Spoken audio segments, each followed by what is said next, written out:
দেখুন, আমরা যোগ্য গ্রুপসি গ্রুপি অধিকার মঞ্চের তরফ থেকে আমরা যে ঘোষণা অনুযায়ী আমরা কিন্তু আমাদের 3/7/2025 নবান্ন চলো অভিযান ছিল। সেই অভিযানের জন্য আমরা কিন্তু থানায় মেলও করে দিয়েছিলাম সেই দিন ঘোষণা অনুযায়ী। তারপরে ওনারা deputy commissioner of police Howrah থেকে আমাদেরকে আজকে কল করে। আমরা কিন্তু দীর্ঘ 4 ঘন্টা আমাদের বৈঠকও হয়।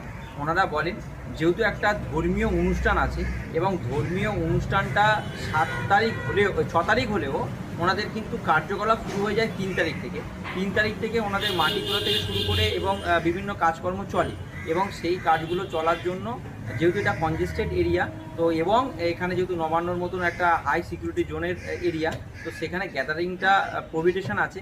সেই জন্য ওনারা আমাদেরকে বলেন এবং আমরা সেই অনুযায়ী আমাদের এই যে 3 তারিখের ডেটটা সেটা রিশিডিউলিং করে 8 তারিখে করা হয়েছে।